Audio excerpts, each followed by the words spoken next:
Alhamdulillah, wassalatu wassalamu ala rasulillah, amma ba'd. First and foremost, all praise is due to Allah subhanahu wa ta'ala, the one who is truly worthy of all praise.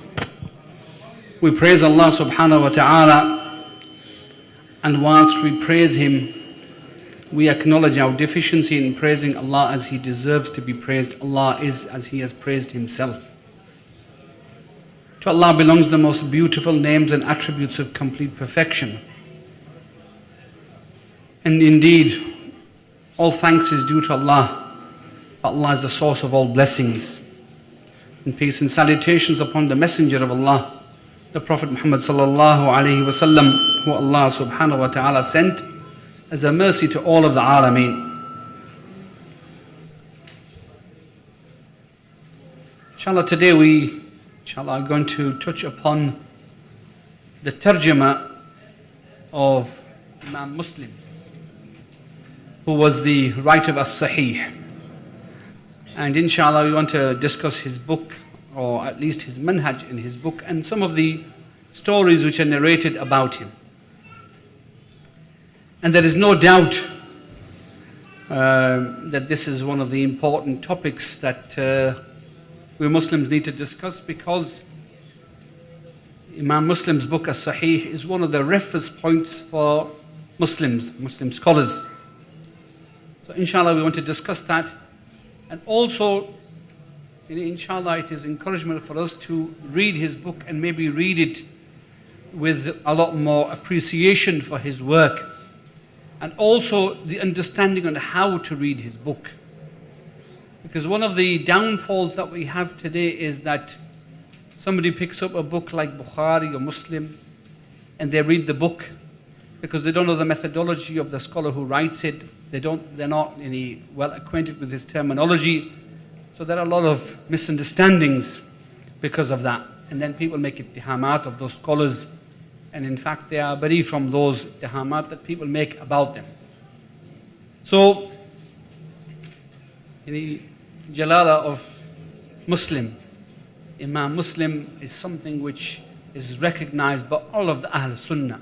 All of the Ahl Sunnah recognize the fadl that he has upon this ummah. Who can tell me what his kunya was? Who's read Sahih Muslim? Anybody read Sahih Muslim? Anybody read Sahih Muslim from cover to cover here, even in English? Nobody read it? One of our reference points. Anybody read something from Sahih Muslim? Yeah? Yes, you read something from it. What's his name? Muslim. What's his full name? His nasab, his kunya. Anybody know? Say it louder so everybody can hear. Abu Hussein. His name, his kunya was Abu Hussein. Muslim, Ibn al-Hajjaj, Ibn Muslim, Ibn al-Qushayri, and Naysaburi. Naysaburi, nisbah to the balad that he was from, the country that he was from, which is Khurasan. And Naysabur was considered one of the greatest cities of Khurasan. And Imam Muslim, Abu Hussein, Muslim ibn al-Hajjaj ibn Muslim, this man was raised in a house which was a house of knowledge. So when he was born in a house which loved knowledge. His father was a man who loved knowledge, and he was one of those people who attended halaqat and so on and so forth. So he was born in a house there was already appreciation for knowledge. Which year was he born? There are two opinions. There is a very popular opinion that he was born in 204 Hijri. And there is another opinion which is that he was born in 206 Hijri. And how long did he live? 55 years. In 55 years he achieved this greatness that all of the ummah is indebted to him for his work. He was known as Qushayri al-Qushayri, and that was because it was nisbah to Qushayr ibn Ka'b ibn Rabi' ibn Amr ibn Sa'sa'. So that was the qibila that he had a nisbah to, and a lot of ulama had this this nisbah. Ibn Hazm al-Andalusi says that Qushayr bin Ka'b, he was one of those people who made an oath to Imam Muslim ibn Hajjaj, and so he was one of those people who lived in ودار بقشير بالأندلس حيان. وذكر ابن حزم الأندلسي ولد قشير بن كعب وعد الإمام مسلم بن الحجاج منهم ودار ابن قشير بالأندلس حيان. And also he was Al-Qashqandi from Banu Qushayr, which was formed with one of the Fakhad, or one of the Qabilas of Amr ibn Sa'san, who was from the Hawazin tribe, and they were from the tribes of Adnan. And Naysabur, as I mentioned before, was the balada that he was born in. And there is a famous story about that Naysabur, if you go back to its origins, Sabur was a qasab or sugar cane. So there was a sugar cane there, and that was removed. قطع القصب وبني فيه المدينة فلذلك سميت نيسابور. It was called Naysabur because there was sugar cane that was growing there, and that was a name which was given in that language to qasab, and that was cut down, and in this place this city was built. So as a result of that, it was called Naysabur. And after that, all the ulama that came from there, they had this nisbah to Naysabur. And of course, as I mentioned before, he was born in the year 206 or 204, according to the scholars. Imam al-Dhahabi said that he was born in the year 204. And Ibn Khallikan also mentioned that he was born in the year 206. Ibn Kathir says that he was born in the year when Imam al-Shafi'i died. The year that Imam al-Shafi'i died, that was the year that he was born, and that was the year 204 Hijri. Al-Muhim, this khilaf it's not that important. The most important thing is that Imam Muslim, he was born around about this time, and he was born in a house which had appreciation for knowledge. And at a very young age, he memorized the Quran. And that was the way of the scholars of the past, that they used to memorize the Quran before they used to go and learn any other knowledge. And even now, amongst the modern day scholars, we hear that, when people wanted to go and study with a scholar, they would come, the scholar would ask, have you memorized the Quran? If they hadn't memorized the Quran, they were ordered, go and memorize the Quran, and then when you finish, come, and then you can join. That's the correct way of seeking knowledge, that you start off with knowledge of the Quran, memorizing the Quran, learning the Arabic language, and then after that, you begin to study knowledge of Hadith, and after that, you make tahdith or seek knowledge of Hadith. So he learnt or memorized the Quran in a very short number of years. And then after that, he began to study or learn Hadith. In fact, the scholars say that in the year 218 Hijri, he started his first seeking of knowledge of Hadith. So he was, if you say he was born in the year 206, 218, he started to learn Hadith. He was 12 years old. So by that time, he'd already memorized the Quran. So in the year 218, he started to listen to Hadith. Imam al-Dhahabi says, وأول سماعه في سنة 18 من يحيى بن يحيى التميمي. So it's mentioned that that was the first of his shuyukh that he started to learn Hadith from, was Yahya ibn Yahya al-Tamimi. So he learned Hadith from him. And also something which is mentioned is at the age of 20, or in the year 220, he performed his Hajj, and he still didn't have a beard. Kana amrad. Didn't have a beard, and that year he performed Hajj. So he was about 14 when he performed Hajj. Imam Muslim, in his young age, there isn't a lot which is mentioned about him except for the fact that he was born in a house which loved knowledge, and his father was somebody who loved knowledge. What is mentioned about him is that he was from a wealthy family, so they had money, and he also himself in his life, he had some sort of tijara which he used to do, and as a result of that, he had wealth.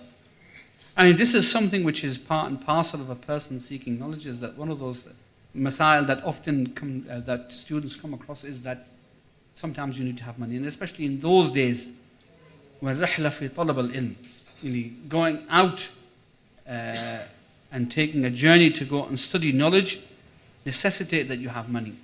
So people would spend money and they would travel great distances and they would seek knowledge. But the thing which is always apparent is that the scholars of any area, they would seek knowledge from the scholars who were in their vicinity. And they would learn what they could learn from them. And then after they had learned what they could learn from them, then they went out further afield to learn more. So they studied the Quran. So nowadays we find, mashallah, a lot of our brothers, they're keen to learn and seek knowledge. And they start to plan that they're going to make rihla, and it's sunnah to make rihla, and we're going to make rihla fi talab al-ilm. But they forgot the mabda, which was to seek knowledge from the people who are around them, and particularly the knowledge of the Quran. Memorizing the Quran, learning the Quran, reciting the Quran correctly, learning the language of the Quran. And many of us can do that in our vicinity. But we don't do that, and we want to make rihla and go and do such and such a thing. And this is not the correct methodology. All of these tarjumas that we read, like time and again, you find the same thing. Memorize the Quran at a young age. So that means he spent time in his local area with a local qari. He memorized the Quran from him. He learned to read the Quran correctly. And then after that, he sought knowledge from the people who were around him. Imam al-Bukhari, when they talk about his tarjuma, and particularly if you look at him, at the age of 12, he'd learned all of the books of Al-Rai, and he had sought knowledge from all of the scholars in his area. Memorized hundreds of thousands of hadith just from the scholars in his area. So what we take from the seerah of these ulama is how they sought knowledge. And of course that means sometimes that we have to utilize what is available to us. And then Allah subhanahu wa ta'ala, once He causes us to arrive at that knowledge, then we look further afield.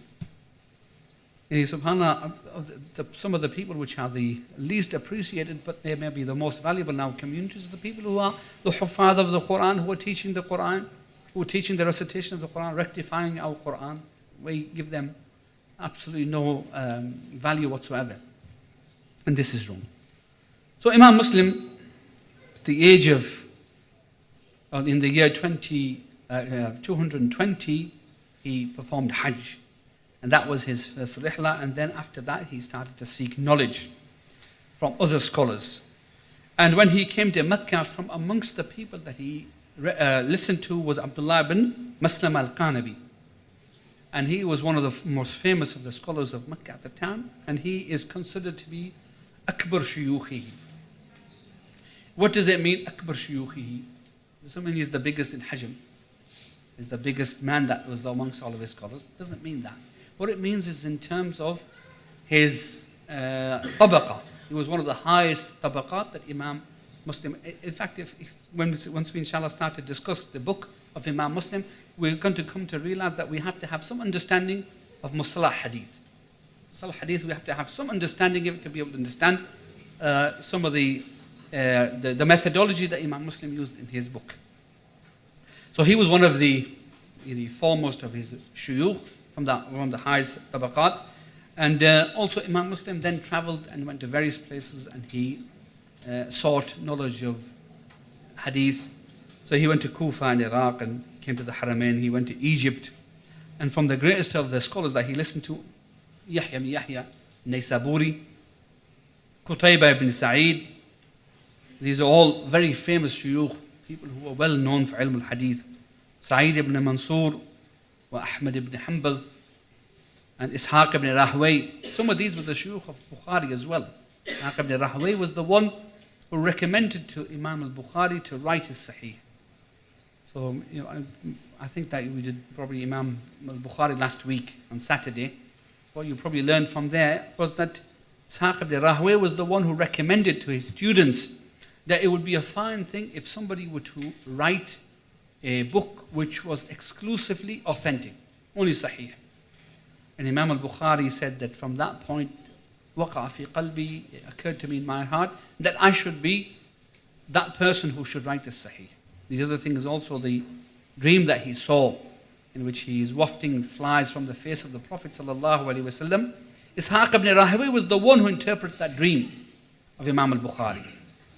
The narration talks, Imam al-Bukhari said that when I asked or sought the interpretation of that dream, I was told that I would waft away, or when I was wafting away these flies, that I would, the kadhib that was denoted to the Prophet, I would belie it, so that the Prophet was free from all the kadhib which is attributed to him. And so this is the reason why he wrote this book. So Ishaq ibn Rahawayh was one of the great scholars of hadith, and Imam Muslim also was one of his students. Abu Khaythama Zuhair ibn Harb was also one of his scholars. Abu Quraib Muhammad ibn Ala, Abu Musa Muhammad ibn al-Muthanna, Hannad ibn Sari, Muhammad ibn Yahya ibn Abi Umar, Muhammad ibn Yahya al-Dhuhli. Muhammad ibn Yahya al-Dhuhli is a story with him, inshallah. As we go on, inshallah, we'll discuss the story. And of course, one of the great scholars that he also studied with, and it was one of his latter shuyukh, was Imam al-Bukhari. And Abdullah ad-Darimi, and Ishaq ibn al-Kusaj, and so many other scholars. In fact, if you look at the number of scholars that Imam Muslim actually studied, it's enumerated that his scholars exceeded 220 shuyukh.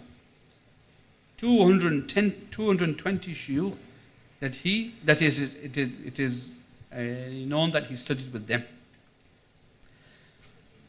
And of course he had very famous talamid. Subhanallah, often the Shaykh is known not by his mu'allafat, what he's written, but sometimes he's known by his students. Bukhari is known by his student Muslim. Subhanallah, one of the greatest of the muhaddithin. And in the same way, Imam Muslim had a number of great students who went on themselves to write a number of books, and so many people narrated from him. Ali ibn Hasan ibn Abi Isa al-Hilali, and he is from the greater of those who listened to him and narrated from him. And Muhammad ibn Abdul Wahhab Farra, who was also his Shaykh. And also you find that sometimes people listen to him, but they didn't narrate from him, or he listened to people and didn't narrate from them. In fact, one of the surprising things is that you don't find that Imam Muslim actually narrated something from Bukhari. He didn't make an association with Bukhari in this. So there are a number of people that he studied with, and a number of people that studied with him. And also what is not known is that Imam Muslim wrote a number of books. The only one which seems to have become really popular with the Amat al-Nas was his Sahih. And that was known as Sahih. But he wrote a number of books. He wrote a book, Kitab al-Tamyiz. That was Tamyiz between the names of Ruwa and Sahaba and so on. He wrote Kitab al-Ilal, which is discussing the defects, the hidden defects in a hadith. Al-Illah, often they say Al-Illah, Illah is weakness. Al-Illah in the istilah of muhaddithin is a defect which is found in the sanad or a matan, which is not apparent. It is something that you have to make bahth, research, to come across it. So you find an illah and you come across a weakness. And so Imam Muslim, if he were to write on ilal, that means he was a man who had a lot of knowledge in ilm al-hadith. This wasn't something that just anybody could do. So ilal was something that only a few of the scholars ever wrote about, amongst them Abu Isa al-Tirmidhi, and from amongst them Imam al-Bukhari. So he had a book on ilal, and a number of the books. Sawalatuhu, Imam Ahmad ibn Hanbal, some of the questions that he put to Imam Ahmad ibn Hanbal, Kitab Amr ibn Shu'aib, and he wrote a number of other books. Mashayikh of al-Thawri, Imam al-Thawri, the Mashayikh of Shu'ba, Kitab Man laysa lahu illa rawin wahid. He wrote a book on all those people who didn't have any narration except one narration.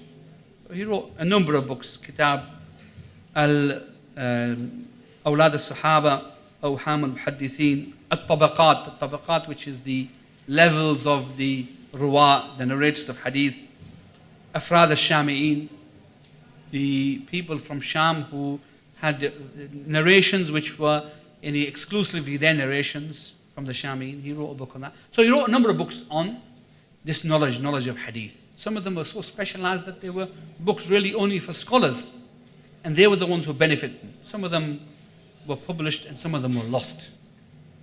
unfortunately, much of the Islamic Turath was lost. Some of these books were written and then they were lost, and they will be lost to history forever. But may Allah reward those who wrote them, and may Allah preserve what we have.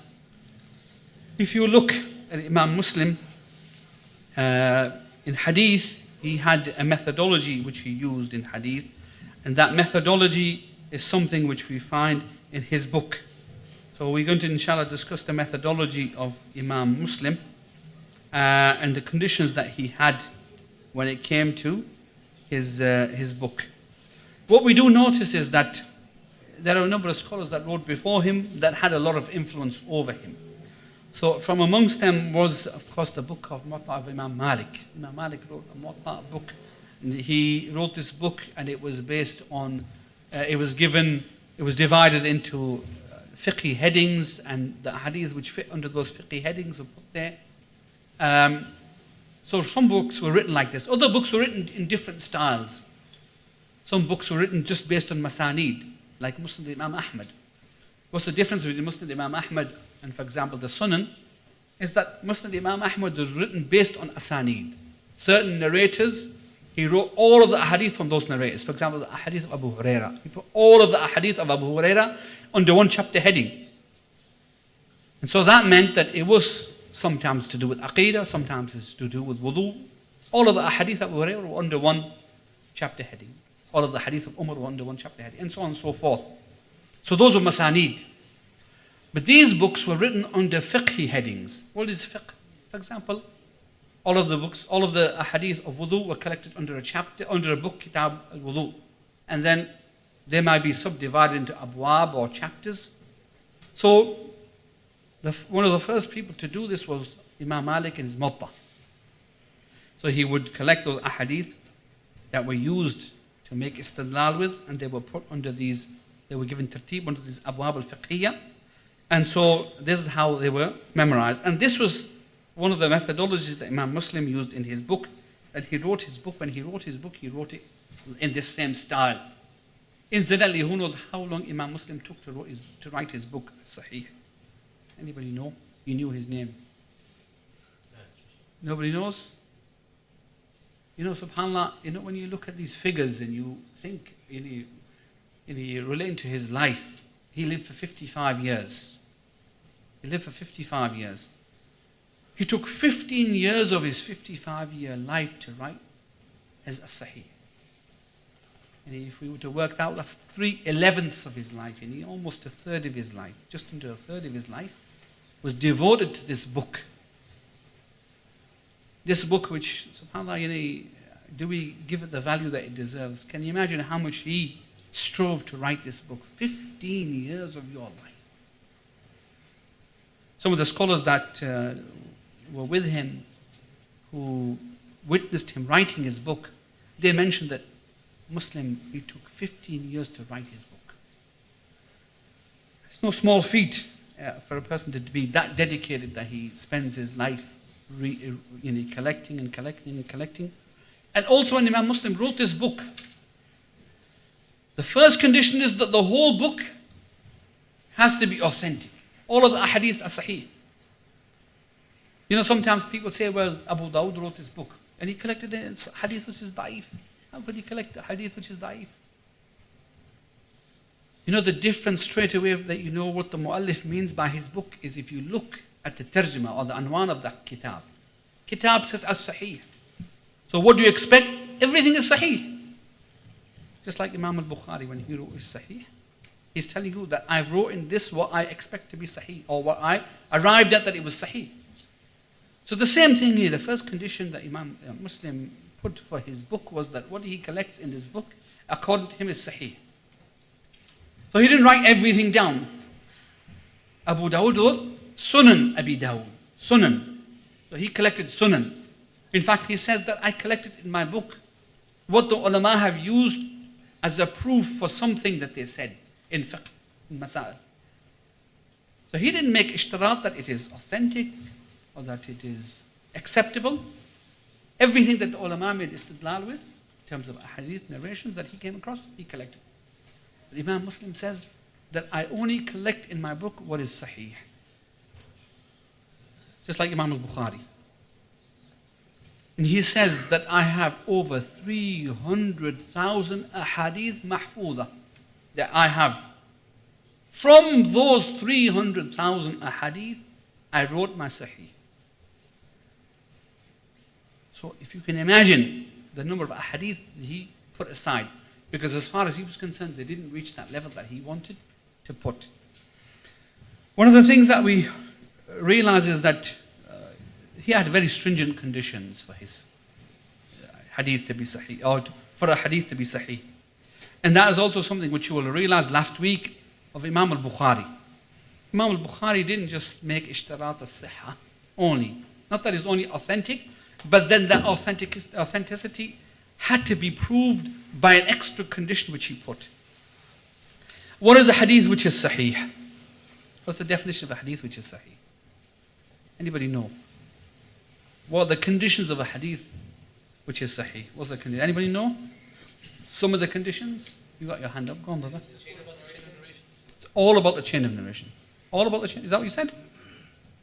What did you say, brother? Say it again. Is it mainly about the chain of narration? Is it mainly about the chain of narration?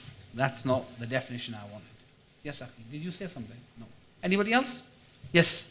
The narrators are safe. Some in Can you say it in Arabic? Do you know what you don't? سلامة الراوي.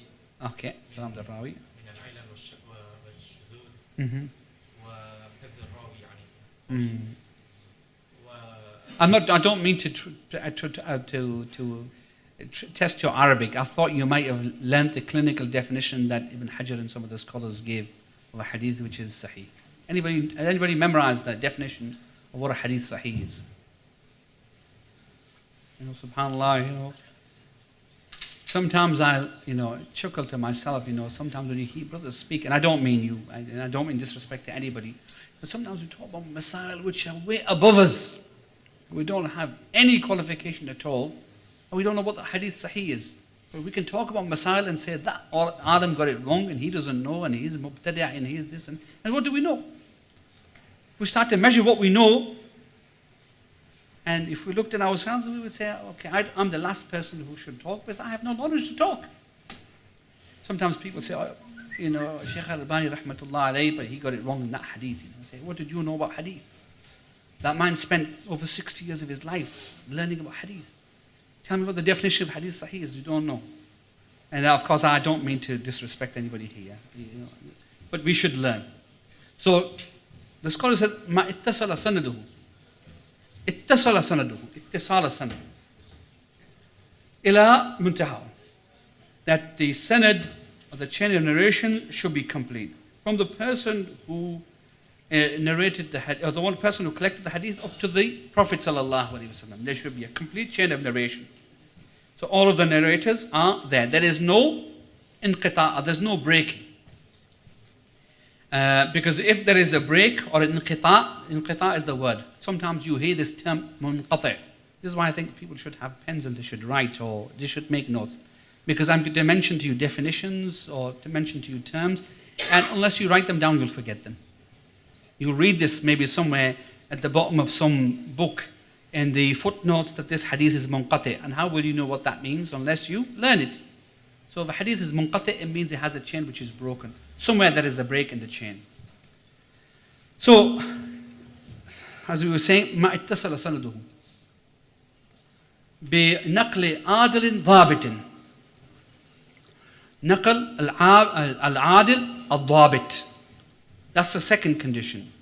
That the Rawi is adil and he has dabt, which is what our brother mentioned here. Akhi, what's your name? Andy. Andy. I would never have guessed your name as Andy. هذا يعني اسم مشهور في إندونيسيا. في إندونيسيا. لا يوافق. No. Wallahi, some of our brothers, I remember in the Islamic University of Medina, some of the brothers in our class, they used to have names. Wallahi, they were embarrassed to be called by their names. One was called Shaykh al-Islam. And of course, when he comes to the class and somebody is marking the register, Shaykh al-Islam, and his poor guy puts his hand up and says, my father named me, it's not my fault. So, inshallah, he will become Shaykh al-Islam. So, as I was saying before, the Rawi has to have these two conditions in him. That he is adil. He has to have adl. Adl means just, but it doesn't mean just in the istilah of the muhaddithin here. What does it mean? If a Rawi has adl, is that this man doesn't commit major sins. And he doesn't continue to do minor sins. And he is somebody who is amongst the people well known to be doing or making muhafadha what he's supposed to be doing. So for example, somebody regularly doesn't come to the Fajr prayer, it wouldn't be adl. You know, sometimes one of our Mashaykh, I remember he used to say that, to the students, he used to say, you students, or he used to say to the students, but he used to say, some of the students who come to the Islamic University of Medina, I wouldn't even accept their narration. They're not even adl. Because of these sort of things. Nowadays, subhanAllah, somebody comes to you and says, somebody said this, they make naql of kalam, and you can't trust them. If we were to apply the istilah of the muhaddithin, you can't trust them. They don't come to the masjid. They've got maybe kaba'id which they make, it's well known, or they're doing sagair. These people who were narrating a hadith, they were people who were so straight that it wasn't known about them to do a kabira sin or to make istimrar upon a saghira, minor sin. They were people who were just because they were known for how straight they were, how upon the Islam they were. That was the narrators. So if it was mentioned, say for example, Imam al-Dhahabi mentions in his book, or Al-Hafidh ibn Hajar mentions about somebody in his book, thiqatun thabt. This is a person who is thiqa, it means the man was very straight. And also the second condition, dabt al-hadith. That he collected the hadith meticulously. He didn't just collect the hadith any old how, wishy-washy, wrote some of it down, missed part of it out. No, it was somebody who was known to be meticulous. But there wasn't a condition on, maybe it's a misconception that people think that every person was a memorizer. It doesn't mean everybody used to memorize. Some of the scholars used to write. And this became common as time went on. It became more common that people used to write. It's not about some particular scholars that they never used to write.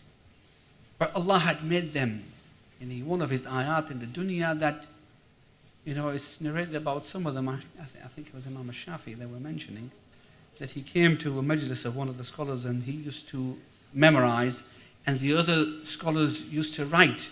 And then later on they would go to him and they would say to him, I've written this, is it correct or not? From his hifz, they would compare their notes to his hifz and they would know that his hifz is more stronger than their notes. But it's not a condition that a rawi writes or that he memorizes, either one. And some of them did both. But the point is that they were meticulous. So they were meticulous in the way that they collected hadith. And of course, this has to be a condition. These have to be conditions of the rawi. That the rawi is somebody who is just, and the rawi is somebody who can collect so that his work is meticulous. Who else can we entrust the hadith of Rasulullah to? So this was another condition amongst the conditions, or these are the other two conditions which are part of the conditions of a hadith to be authentic. So the first one is ittisal as-sanad, that there's no breaks in the sanad. The next two conditions were to do with the rawi himself, that he was adl and he had dabt, he was dhabit of what he collected. Whatever he collected meticulously. And then the next two conditions, وَلَا يَكُنْ شَاذًا وَلَا مُعَلَّلًا. وَلَا يَكُنْ شَاذ. That what he collected wasn't shadh. It wasn't, some of the scholars give different definitions for shudud. Shudud is, generally the term shudud means to be the exception, to be different from everything else. And in a sense that was the case. For example, somebody narrated a particular thing from a particular shaykh. The other people in that majlis narrated something else. Or there was a particular hadith, one person narrated it and another group of people narrated it, and they both narrated it differently. So if that person, unless he was known for how meticulous he was, unless he was really meticulous, it would be said maybe that this is shadh. His narration is shadh because he is contradicting the majority. So it was considered shadh. Or sometimes what you'll find is that something is shadh because it is narrated by maybe two lots of people, but one lot of people who narrated it, they were all ulama and they were great ulama in their field, whereas other people were just narrators, ordinary narrators. So there was a distinction. So if there were ulama, there was a particular scholar, like Malik narrated something and other people narrated something, they would say, well, Malik is a mountain of knowledge. So if somebody contradicts Malik, Malik's going to have tarjih. He's going to be given superiority. So as a result of that, maybe that other person's hadith would be considered shadh. So one of the conditions of a hadith is that it shouldn't be shadh. Hadith sahih is that it shouldn't be shadh. And the last thing which we discussed earlier, وَلَا يَكُونُ مُعَلَّلًا. It doesn't have in it a illah. It doesn't have in it any discrepancy. What is this discrepancy? سَبَبٌ غَامِضٌ. Ulama say, this is the definition. سَبَبٌ غَامِضٌ يَقْذَفُ فِي صِحَّةِ الْحَدِيثِ. It is some reason, and it only comes about after bahth. You research the sanad, you research the matan, and then you come across this illah, this defect in the hadith. There's something which is a hidden defect. It's not something which is apparent. And of course, that's why we said that Imam Muslim, he wrote Al-Ilal. This goes to show that the man had in-depth knowledge of hadith. And actually, this also goes to prove something else, that the collection of hadith was a science. It was scientific. It wasn't hashawiyan. It wasn't ala mizaj, this is how we want to do it, so we just do it like this. No, it was something which is meticulous, it was scientific. And this is why, even people who are not necessarily Muslims, but who came to appreciate Islamic literature, they came to the conclusion that the Muslims have come with a system which is unique. In all history, it was unique. This system was scientific and unique. And they are able, even this day, to be able to verify whether something came from Rasulullah ﷺ or not. We Muslims haven't appreciated that. This is why we find people who call themselves Quraniyun, and they say, we reject the Sunnah because there were narrations which are weak and we can't differentiate them apart. They were written so long ago, and Bukhari was 200 and so many years after Rasulullah ﷺ, so we can't accept any hadith. All nonsense. Because they have no understanding of ilm al-hadith, and that it was scientific. So to continue, one of the other people who influenced Imam Muslim in writing his Sahih was, of course, his teacher, Muhammad ibn Ismail al-Bukhari, Abi Abdullah. And of course, he was Imam of the Muhaddithin of his time. And as we said before, that he wrote his book because he wanted to write a book which was only comprising of a hadith which were authentic.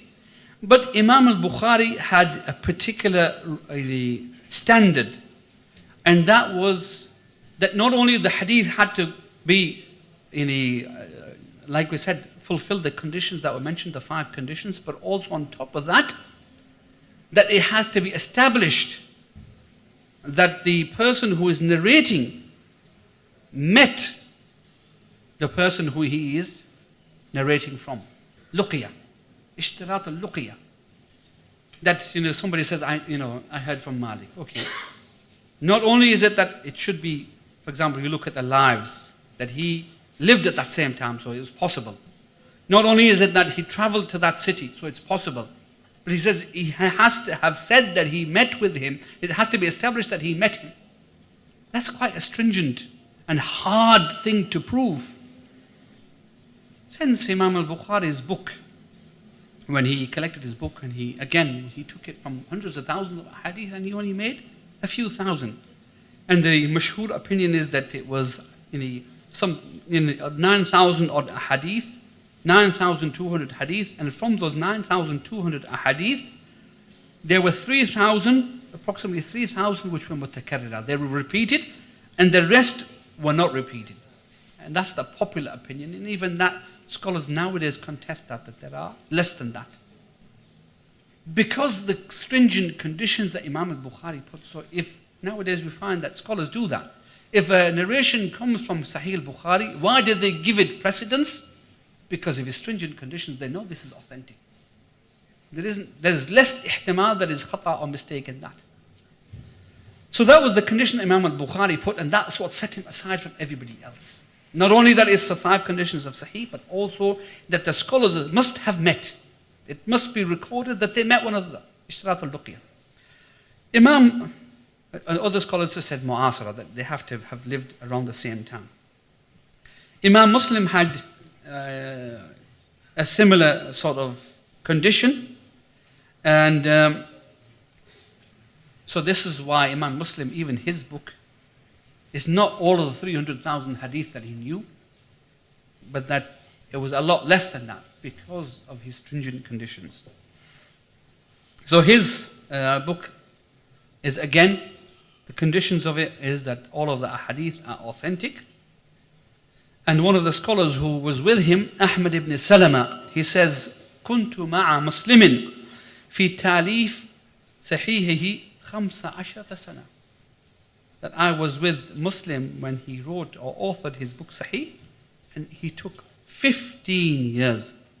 وقد ألفه في بلده. He wrote it in his home, his watan, where he was from. As Ibn Hajar mentions also in his Muqaddimah of Fath al-Bari, that he says, إن مسلما صنف كتابه في بلده. That Muslim wrote his book in his country.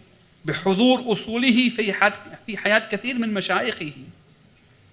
That he wrote this book in his home, and also that when he wrote it, he had his manuscripts with him, and it was during the life of his ulama, of his teachers. يتحرر في الألفاظ. So he would be able to differentiate and verify meticulously the wording of the hadith, whereas Bukhari didn't have that. And this is why some of the scholars said that Muslim has a fadl over Bukhari in this, and some of them give precedence to Imam Muslim's book as-Sahih over Imam al-Bukhari's, because of, one of the reasons is that they give is that because of how meticulous he was in the way he narrated every single word. He made sure that every single word was narrated in the way that it was, the naql was made. وَيَتَحَرَّى فِي السِّيَاقِ, and also in the way that it was narrated. So for example, if it was an, he said it was an. If it was at حدثنا or قال, he said حدثنا وقال. For those of you who have some knowledge of hadith, you will know that an has a meaning. If a narrator says an fulan, it has a meaning, it carries a meaning. If he says قال fulan, it has a meaning. If he says حدثنا fulan, it has a meaning. So all of these wordings, they have a meaning. The ulama understood from this. So therefore, if a scholar like Imam Muslim wrote حدثنا فلان عن فلان عن فلان حدثنا فلان عن حدثنا فلان حدثنا فلان, that had a meaning. And if he said عن فلان, that had a meaning. So when they wrote with this in mind. And any scholar that came and read their book would know what they meant by that. That's part of the understanding when you read their books, that if Imam Muslim narrates from anybody and he says an, from, that literally means from, he understands that is a specific meaning with Imam Muslim, which he put in his manhaj. Because ana, according to some scholars, is a weak sigha. It is to show that there is some shak about the narration. And the ana of some scholars was rejected. A rawi, there would be a particular rawi, if he narrated they said, oh, this is a weak narration, we can't accept it. The ana of such and such a person is not acceptable. And the ulama knew this. So if a particular narrator narrated and it was through ana, this methodology, it was rejected. This is weak. And other people's, it was acceptable. So Imam Muslim was meticulous in the words of the hadith and meticulous in the way that the narration came. The ulama, of course, they made great praise of Imam Muslim. Imam Muslim, rahmatullah alayh, he's devoted his life from the age, and even before the age of 12, memorized the Quran. And then after the age of 12, started to study hadith. And at the age of 14, performed hajj and started to study hadith. Most of us, we don't mature till the age of 35. Maybe we're still not mature at the age of 35. At the age of 14, he's traveling. He's enduring all these journeys, difficulties of journey, and studying hadith, and memorizing hadith, and writing hadith, and running after scholars to learn from them. He devoted his life, all of his life, to this. And in fact, his death was like this as well, inshallah, something which is maybe some people don't know about. Inshallah, we'll discuss that when the time comes. So, what did the scholars say about Imam Muslim. SubhanAllah, the people that I'm mentioning who talk about him, these were great scholars of their time. They were the ulama of their time. They were the people who people sought knowledge from, and their opinions were sought, and their fatwa was sought. So they say about Muslim, Abu Quraysh al-Hafiz, he says, سمعت محمد بن بشار say, يقول حفاظ الدنيا أربعة. The Huffaz of the dunya are four. Nowadays, anybody memorize the Quran? Hafiz Sahib. But in those times, it was different. This wasn't somebody who just memorized the Quran, but this was somebody who memorized a number of ahadith. The scholars differed. Some of them said anybody who memorized 100,000 hadith was given the title Al-Hafiz. Hence, Al-Hafiz ibn Hajar was given this title Al-Hafiz because he memorized that number of hadith. So he says, Huffaz al-Dunya, these are the greatest Huffaz of the Dunya. He said there are four. Four of them. Abu Zur'ah Birri, Muslim bin Nisabur, Abdullah Darimi bi Samarkand, and Muhammad ibn Ismail al-Bukhari bi Bukhara. He says, at the time, of course, this is the time of Imam Muslim. He says that the Huffaz of the Dunya are four people. Abu Zur'a al-Razi, Abu Muslim, or Muslim ibn Hajjaj bin Nisabur, again as we mentioned, and Abdullah al-Darimi. Abdullah al-Darimi was also one of the students of Imam Muslim, bi Samarkand, and Muhammad ibn Ismail al-Bukhari. So if you look at his name, it is amongst the names of the greatest scholars in Islamic history. Abu Hatim, before that, Abu Abdullah al-Hakim says that Muhammad ibn Abdul Wahhab al-Farra, who was one of the narrators of Sahih, he says, كان مسلم ibn Hajjaj min ulama al-nas wa min awiyat al-ilm. He says that Muslim ibn Hajjaj was the scholar of the people, and he was one of the vessels of knowledge. He's one of the vessels of knowledge. Vessel is used to carry things. You carry different things in different vessels. You have a bucket, you carry water in it. So this was a man who was a vessel for knowledge.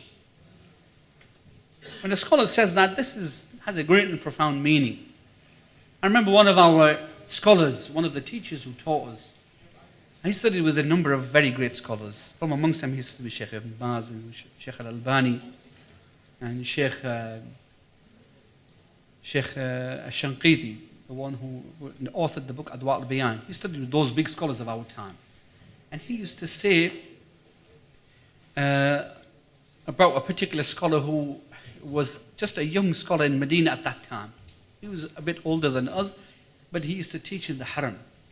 And one day he was mentioned, and he says, there was a time when he used to sit at our feet and seek knowledge from us.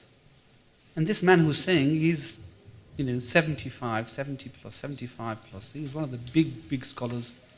He used to say, if I say Al-Hafiz, it's Hafiz ibn Hajar. If I say Al-Shaykh, it's Shaykh al-Albani, because his teacher was Shaykh al-Albani.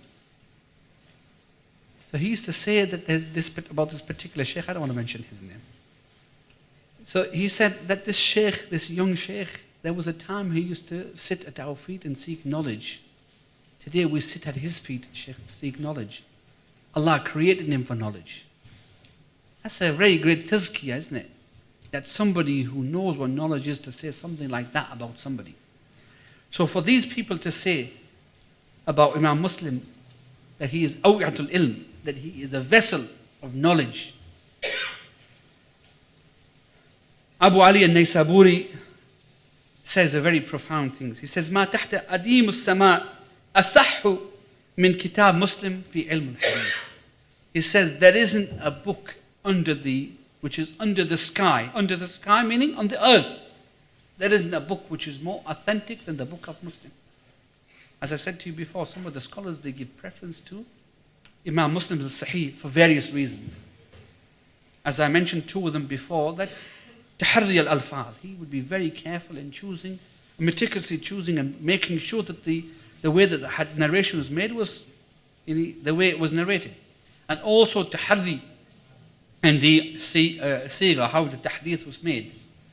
And also one of the preferences that the scholars gave to Sahih Muslim over Sahih Bukhari was the way that he put his book under particular headings. The tertib of Imam Muslim was given precedence over the tertib of Imam al-Bukhari. They said the way Muslim has put his book together under these chapter headings in this organization is far better than Bukhari's. And this is something that I would say the majority of scholars probably agreed with. As well as the fact that Imam al-Bukhari's book had many mu'allaqat. And this is something which is sometimes a misconception. Daraqutni fell into this, that he would complain about the mu'allaqat of Imam al-Bukhari. And in fact, what is a mu'allaqat? Anybody know? I'm mentioning this, and maybe you don't even know what a mu'allaqat is. What is mu'allaqat? La.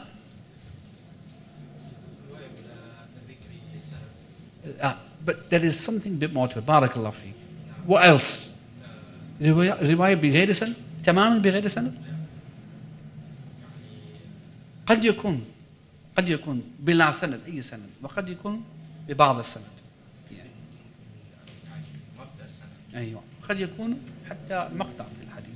So معلقات is those ahadith which were narrated without sanad or with only a partial sanad. So sometimes Imam Bukhari mentioned these mu'allaqat.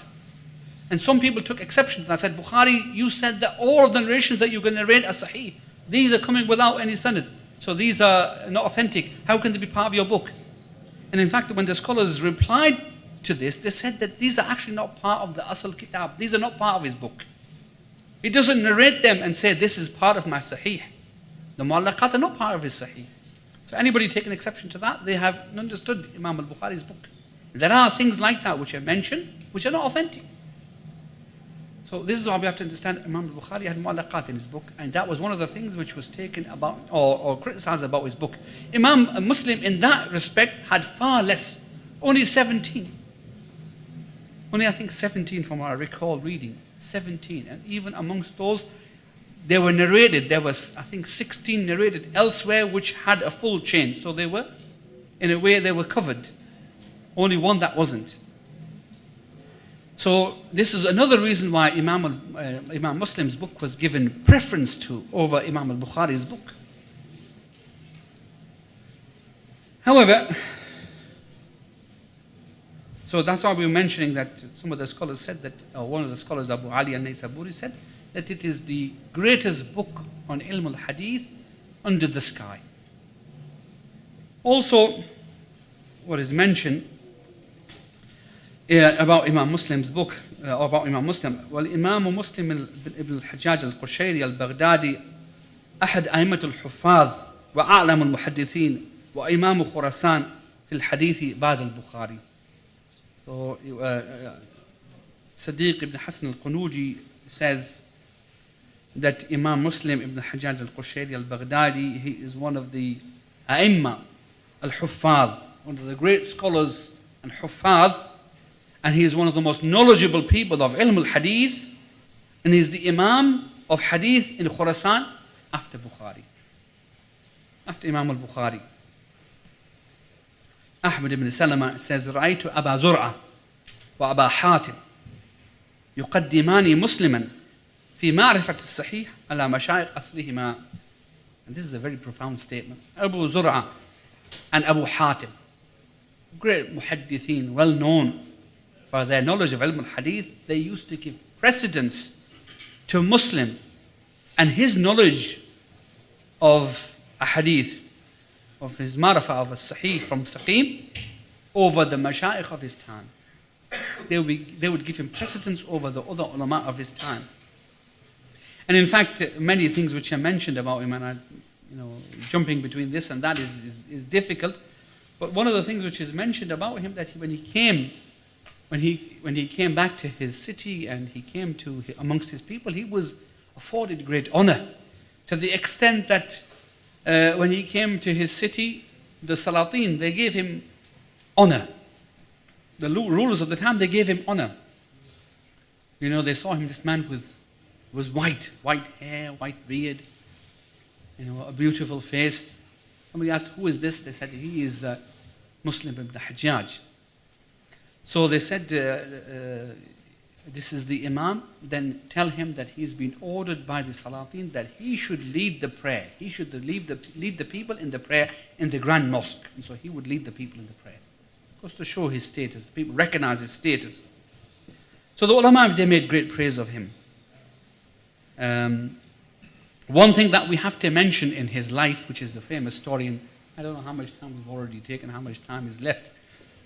But one of the things that we have to mention in his life before we talk about his death is how he became a student of Imam al-Bukhari and what happened.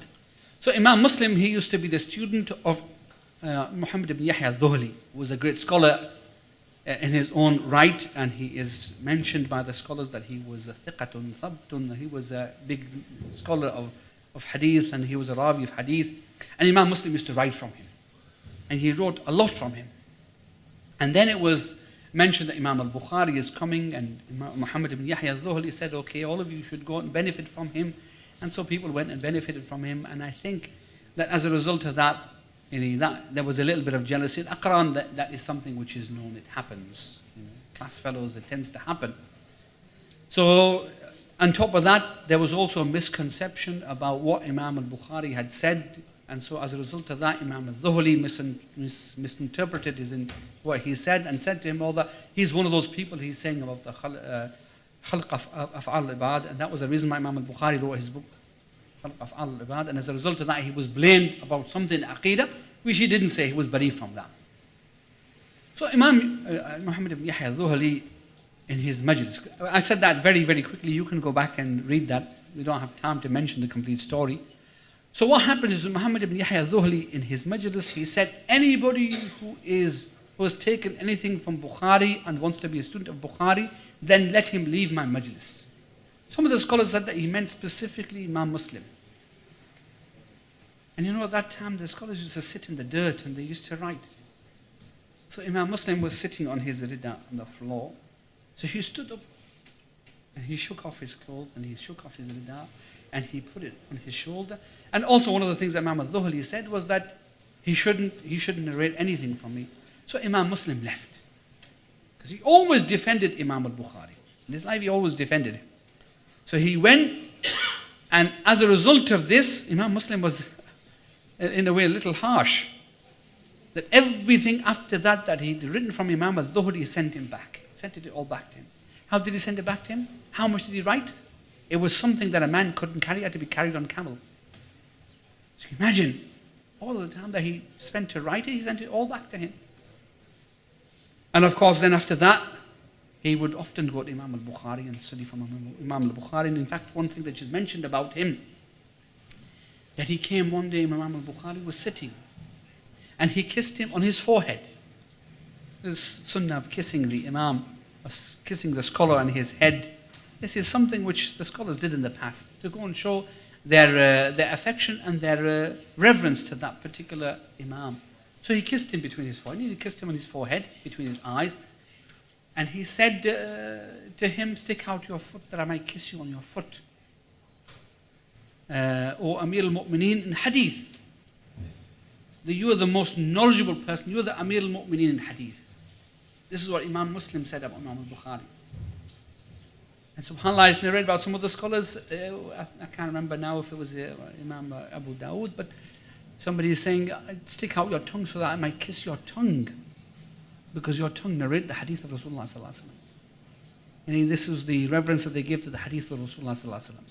Nowadays, somebody hears something, hadith of Rasulullah sallallahu alaihi wasallam, they throw it aside and say, oh, tell us what the Quran has said. We don't care what this, don't narrate to us this. The Prophet foretold that. So Imam Muslim had this much reverence for Imam al-Bukhari, and so it's mentioned that in his life, he would often go to Imam al-Bukhari and he would learn from him. And in fact, when he came to his book, his Sahih, it's mentioned that he used to sit with Abu Zur'a and he would narrate a hadith to him and say, what did you say about this hadith? And if he found an illah, he wouldn't write this hadith. And if there was no illah, then he would collect the hadith and he would write the hadith in his Sahih. How did Imam Muslim die? The year 261. If we look at the year 261, based on that and 55 years, it seems like the most correct narration about when he was born is 206 Hijri. However, that's a khilaf among the ulama. I don't want to go on about too much. died in the year 261 Hijri, which is 875 Miladi. And he died, that is a story in itself, how he died. Imam Muslim was researching a hadith. One day he came to his house and he said to his servant that don't disturb me this day. And he was searching in some sanad, so he said, don't disturb me this day. Is there anything to eat? So he gave him a vessel with dates in it. So he locked the door upon himself and he ate those dates. So he would eat the dates and he would continue to study, and the next morning they found him dead. Rahmatullah alayh. That's how he died. So were the dates poison? Possibility. But that's how they found him dead. So that was the death of this great Imam in Hadith. We can only say Rahmatullahi ta'ala alayhi. May Allah subhanahu wa ta'ala have mercy on him and also reward him for his efforts in preserving the Sunnah. So that today we are able to not just read it, but know what is authentic from what is not authentic. We wanted to talk about his manhaj. Anybody been keeping the time? How much time do we have left? How much time do I have left? I don't want to leave this dars without actually mentioning something about his book. One of the things I do want to mention is about the book of Imam al-Bukhari is that this present day print of the book, and which has the tarjuma, which has all of the chapter headings with the titles of the chapter headings, wasn't something that Imam Muslim did. This wasn't his work. But the chapter headings, for example, Kitab al-Iman, you thought, okay, he wrote Kitab al-Iman, but then after Kitab al-Iman, for example, Bab al-Iman wal-Islam wal-Ihsan wa-Wujub al-Iman bi-Ithbat qadr Allah subhanahu wa ta'ala. This anwan wasn't put by Imam Muslim himself. This came later on. And for that we have to thank Imam al-Nawawi, rahmatullahi ta'ala alayhi, one of the great scholars of Islam, who is one of the explainers of Sahih Muslim. This book here is an explanation of Sahih Muslim.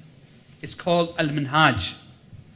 And Imam al-Nawawi explained, or one of the best explanations of Sahih Muslim is by Imam al-Nawawi. So Imam al-Nawawi, he was the one who nowadays we find the tarjuma of the Bab put there. It was put by Imam al-Nawawi. So Imam Muslim didn't do that. As we said before, some of the conditions that he had in his book when he put his book together, one of them was, as we said before, is Shart al-Sihha. And this is Shart al-Sihha al-Am, the general condition that all of the what is considered to be Sahih, all those conditions are found in it. But also, as I mentioned before, on top of that, that the ruwa that he had, he divided the ruwa or the narrators of hadith into three categories. ثلاثة طبقات. So all of the narrators went one particular category. They all didn't follow one category. There were three types of narrators. Those who were huffaz mutqinin, those who were meticulous, and so their narrations, there was no question about them. Those were the highest tabaqa. And Imam Muslim, he collected a hadith from those people. The second tabaqa was those people whose hadith were authentic and acceptable. That was the second tabaqa. The lowest tabaqa was those people whose hadith were not acceptable. And Imam Muslim didn't take from those people. From that tabaqa of ruwat, he didn't take from them. Because the ruwat were not all the same. There are different, people have different classifications. Some ulama had more tabaqat, but Imam Muslim divided them into three tabaqat. So those that were, you could say that hadith were Sahih without any doubt. There's those ahadith which were Sahih, but they were maybe not at the same level. And then those ahadith were da'if, and he didn't collect from those people.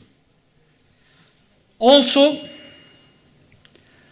one of the conditions that he had, and this is the reason why I mentioned something about it, is the hadith which came with the sanad which had an in it, ana.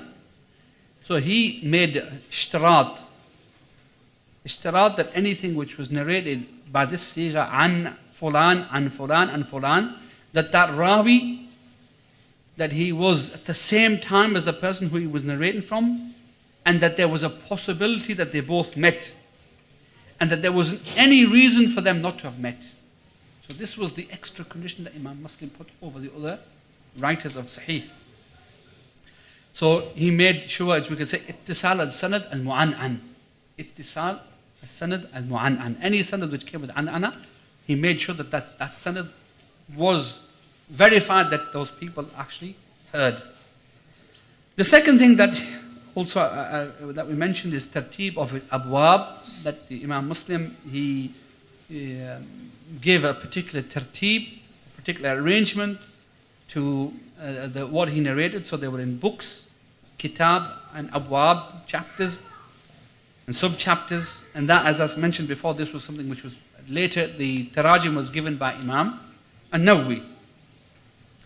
And also that the tartib of Imam Muslim's book was considered by the scholars to be better than the tartib which was given by Imam al-Bukhari.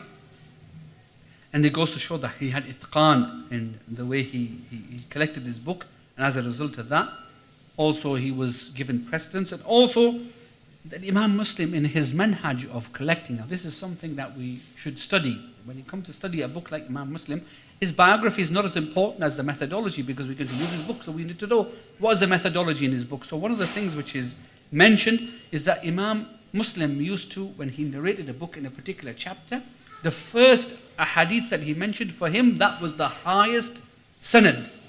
What does it mean, the highest sanad? That there was less narrators in that sanad than other hadith that he had.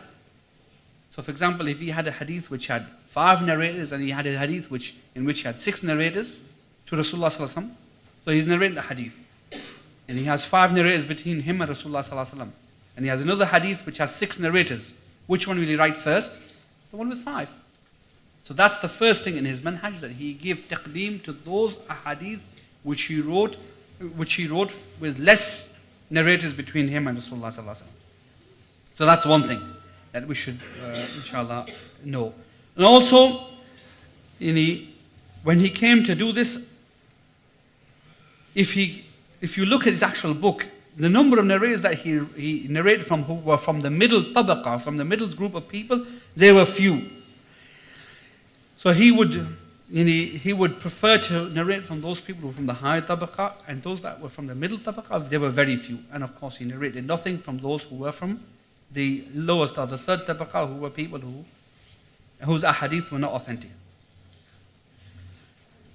And also that Imam Muslim, when it came to mu'allaqat and marasil, we mentioned of Imam al-Bukhari that in his book he mentioned a lot of mu'allaqat, those ahadith which were narrated with partial chains or with no chain. So Imam Muslim, when it came to his methodology, the asl of his book was that everything in his book had a complete chain. But sometimes he would have mutaba'at, but those mutaba'at, or those books, those ahadith which were secondary proofs, they were the only things that he used as mu'allaqat. Those hadith that were narrated without chains or with partial chains, they were only mentioned as secondary proofs. They were not part of the asl book. So that's again another reason why Imam Muslim's book was given precedence over Imam al-Bukhari's book, because he didn't have mu'allaqat which weren't verified. And also, when it comes to marasil, what's a mursal? What's a hadith mursal? Anybody know? Hadith mursal is generally a hadith which is da'if. Yes, sir.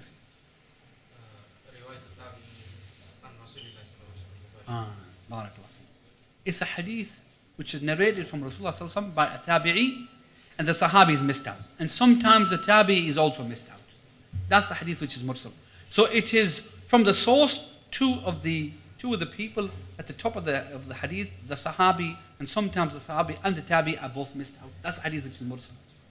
And certain scholars that hadith that were mursal, if they narrate a hadith which is mursal, the scholars knew that these people, the way they narrate from certain people, so their marasil were acceptable. Otherwise, hadith which is mursal wasn't accepted. It is part of, or falls in the category of hadith which are da'ifa. So if Shaykh al-Albani writes in his book hadith mursal, now you know what it means.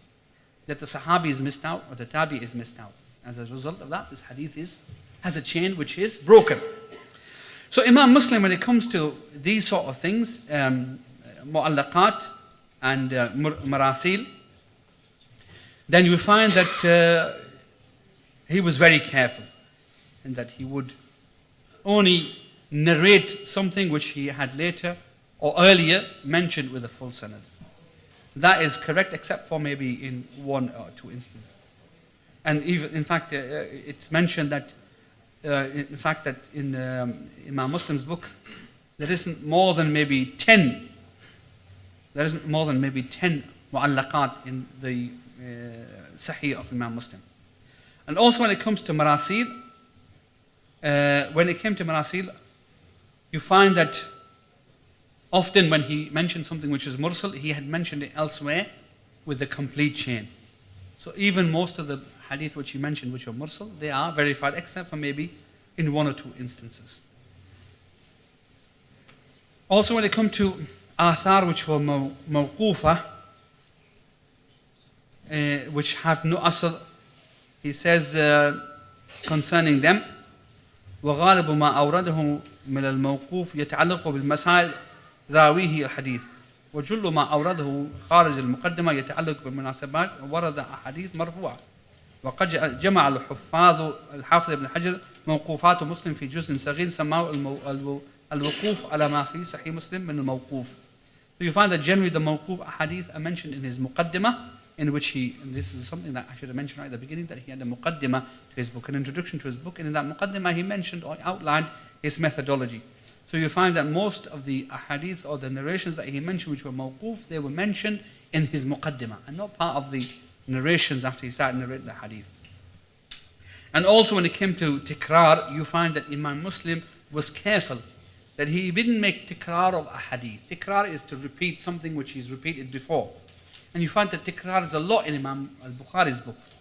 From 9,200 hadith, over 3,000 were mutakarrira, they were repeated. But Imam Muslim, he didn't do that, except if there was some benefit, some added benefit. Whether that was a benefit in the matan, the actual text of the hadith, or whether that was a benefit in the sanad itself. So if he narrated something twice over, you could be sure that there was some extra benefit that he was highlighting. And especially when it came to asanid, scholars who busied themselves with the asanid, they came to realize that when Imam Muslim would narrate, if it was the same hadith, he would just say, such and such a narrated it, and such a person narrated, and such a person narrated from such and such a person. So he would just, in the same sentence, incorporate that there are a number of narrations. But if there was a benefit, then he separately mentioned that hadith, and the person who was an alim of hadith would recognize that there is a benefit in the sanad, and that's the reason why he mentioned it or repeated it again. And also, when Imam Muslim, when he made tikrar of something, the tikrar was something which he wanted to highlight, something which was specifically that he wanted to highlight. And as I said before, that it was something which was in the sanad or in the matan, and that maybe not everybody would have realized that this tikrar is for a reason, so he would highlight that and make that something which was quite stand out and be recognizable. As I mentioned before, in his asanid, sometimes he would collect a sanad, and if the sanad was repeated, he would just add the same those rawat in the same sanad, and so he would prevent him from making his book long. And he mentions that if I was going to collect something which I'd repeated, then the book would have been too big. So as a result of that, I made hadaf of much or many narrations that I had, which were authentic. And with that, really, basically, we've covered some of the manhaj of Imam Muslim. Something about the tarajim of the abwab. I think we're going to leave that because I don't want brothers to become tired. When we read these books, like Sahih Muslim, like Sahih Bukhari, or any book, Sunnah of Abi Dawood, sometimes what we find is, and this is something that's common with students, there's a muqaddimah, big muqaddimah in the book, We think, don't need to read the muqaddimah. Let's just skip the muqaddimah. Introduction, let's skip the muqaddimah and let's start out the first hadith. And that's where the mistake comes. Because later on what you'll find is that he will narrate something in a particular way. If you didn't read the muqaddimah, if you didn't read the introduction, You will know how to understand that. It's very important when any talib al-ilm, when he reads any book, that he should be careful, that he reads the muqaddimah and he knows the methodology of that particular scholar that he's narrating from. And remember last year in the winter camp conference, I think, it might have been Shaykh Uthman Khamis, he mentioned that it's important for a person when he reads the book that he knows the methodology of the writer of that book. So that when he has anything which is jargon specific to him, what do I mean jargon which is specific? He has certain words which he's denoted certain meanings. If you don't understand that, you won't understand his book. So it's very important that when you are a student of knowledge, don't miss the muqaddimah out. Because we used to do that as students. You know, we don't have time to read the muqaddimah, let's get straight into the meat of it, and that was the mistake. How will you understand what the terminology is? You have to know the terminology of the Imam. So reading the muqaddimah of Imam Muslim's book is very important. It's very important for anybody who wants to study Sahih Muslim. And also one of the things that we didn't mention is that there are a number of shuruhat. There are many people who explained the Sahih of Muslim. It goes to show the importance of this book. And there are many people who made ikhtisar of it. And I just want to mention one last thing, and inshallah then we'll stop. And that is that subhanAllah, Imam or Shaykh al-Albani of our time, the great Hadith of our time, I remember listening to one of his cassettes once, and he was saying that I was reading a book called Mukhtasar Sahih Muslim. It was by Shaykh al-Albani. And Shaykh al-Albani says, in the muqaddimah of that book, he says that all of my life I wanted to devote some time to this book. It was one of my favorite books, and I wanted to devote time to it, but I never got around to doing it. Because Bukhari, many people make it ikhtisar, Mukhtasar Bukhari, many Mukhtasar of Bukhari. But Zubaydi did a Mukhtasar of Bukhari, became very famous. Nowadays you find it in every Talib al-Ilm's Maktaba, Mukhtasar of Bukhari by Imam al-Zubaydi. But very few people made ikhtisar of Sahih Muslim. So he said, I always wanted to give this book time and make an ikhtisar of it. But he said, I never got the opportunity until now, that I'm imprisoned in Syria. Now that I'm imprisoned in Syria, I've managed to come across a nuskha of this book, so I will devote some time and make ikhtisar of this book. So he made ikhtisar of Sahih Muslim. So the ihtimam of the ulama with books. And look, Shaykh al-Albani wrote this book, or at least started writing this book, and he was in prison. So brothers and sisters, we should appreciate the Turath Islami that we have in our hands, and we should utilize it and learn it, and we should spread it. Because this is what our forefathers left for us. Anybody who's a Muslim has an entitlement to that Turath. And this is the Turath of the Anbiya. This is the Turath of the Anbiya. This is the legacy that the Anbiya have left behind. And the ulama, they are the inheritors of the prophets. So let us try and inherit some of this Turath as well.